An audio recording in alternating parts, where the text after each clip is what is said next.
કહી દો જાણ તો.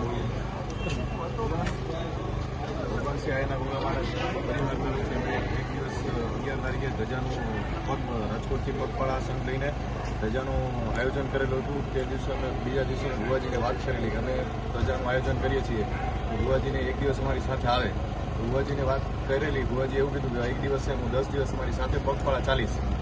અમારા આ ભગવાન શ્રી આયરના અમારા પરિવાર અને બધા સેવકગણ હતી. ભુવાજી અમારી સાથે એક પગપાળા સંઘ લઈને અમે દ્વારકા 4 તારીખે જામનગર હશું, 7 તારીખે ખંભાળિયા હશું અને 10 તારીખે દ્વારકા, 11 તારીખે અમારી 5 વાગે રજા છે.